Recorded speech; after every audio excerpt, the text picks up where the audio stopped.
Hello, in this video we're going to create the graph for a rational function and we're going to find all the asymptotes. We'll start by going directly to our graphing calculator.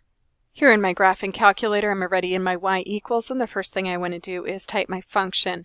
It's super important when you're typing rational functions that you group the numerator, and so you see me typing parentheses around that, and then I hit my divide and again parentheses to group the denominator.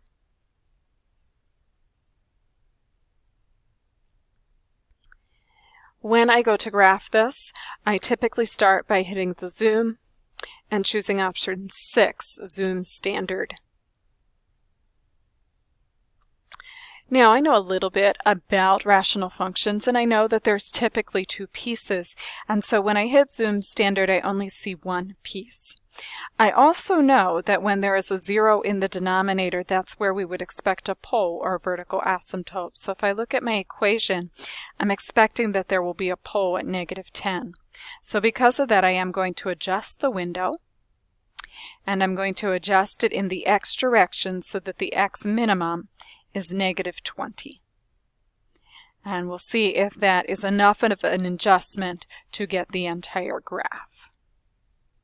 And yes, that worked well. So I see part of the graph here, other part here. I'm not zoomed out enough to see a very distinct, but somewhere in between here is definitely going to be a pole or a vertical asymptote. So we're going to go to our PowerPoint slide, draw this, and see if we can figure out all of the details. So for our graph this time, we had our x-axis start at -20 and go up to +10, and our y-axis started at -10 and went up to +10. And we saw a portion of the graph over here, and we saw a portion of the graph over here. So between those two portions we think that there is a pole. And so I'm drawing that in. That should be perfectly straight. I know it's not, so this is a pole. That is also called a vertical asymptote.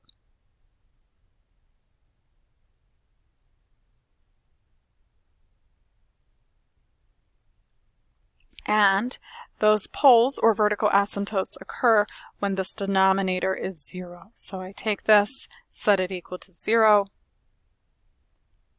and I see that x equals -10 is the equation for that. And that matches up with what we saw in the graph. Next, we want to look for a horizontal asymptote or a limiting value.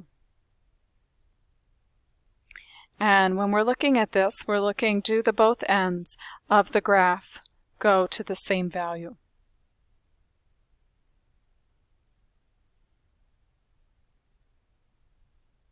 So as I look at my graph, this appears to be leveling off at some number, and this appears like it will come down and also level off at probably the same number.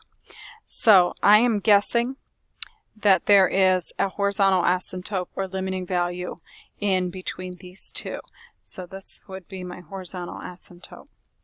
To find that equation, I'm supposed to compare degrees. So this is degree 1, this is degree 1. And so my degrees are the same. When we have that situation, we're told that the equation for the limiting value or the horizontal asymptote will be y equals the ratio of the leading coefficients. So up here, my leading coefficient is 3. Down here, my leading coefficient is 1, and it's not written, but it's assumed. So this would be 3 over 1, or just 3. So this has the equation here of y equals 3, and that is the value that this is approaching on the right-hand side and the value that this is approaching on the left-hand side.